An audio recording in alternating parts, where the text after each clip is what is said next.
ઓવરબ્રિજની ધીમી કામગીરીથી ટ્રાફિકની મુશ્કેલી યથાવત, ગામ લોકોમાં રોષ, ડાયવર્ઝન બેકાર સાબિત, જીઆરડી પોઈન્ટ પણ નિષ્ક્રિય, તંત્ર સામે ઉઠ્યા પ્રશ્નો। ભાલેજ ખાતે નિર્માણાધીન ઓવરબ્રિજની અત્યંત ધીમી કામગીરીને કારણે ટ્રાફિકની ગંભીર સમસ્યા ઊભી થઈ છે। ટ્રાફિક ડાયવર્ઝન માટે કરાયેલી વ્યવસ્થા અસરકારક રીતે અમલમાં ન આવતા નાના મોટા તમામ વાહનો સીધા ભાલેજ ગામમાંથી પસાર થઈ રહ્યા છે, જેના કારણે ગામ લોકો ભારે પરેશાન બની રહ્યા છે। રોજબરોજ વાહન ચાલકો અને સ્થાનિક લોકો વચ્ચે ઘર્ષણ જેવી પરિસ્થિતિ સર્જાઈ રહી છે। ગામના માર્ગો પર વધતા ટ્રાફિકના દબાણને કારણે સામાન્ય જનજીવન પ્રભાવિત બન્યું છે અને સુરક્ષાને લઈને પણ ચિંતા વધી રહી છે।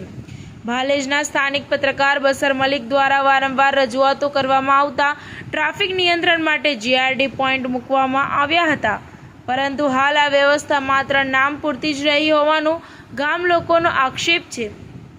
અસરકારક દેખરેખના અભાવે સ્થિતિ યથાવત રહેતા લોકોમાં તંત્ર પ્રત્યે રોષ જોવા મળી રહ્યો છે।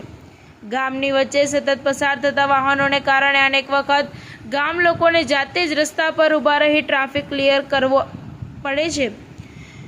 આવી પરિસ્થિતિમાં પ્રશ્ન ઊભો થાય છે કે ટ્રાફિક સમસ્યાનો કાયમી ઉકેલ તંત્ર ક્યારે લવાશે કે પછી ભાલેજવાસીઓને રોજબરોજ આવી જ મુશ્કેલીઓનો સામનો કરવો પડશે।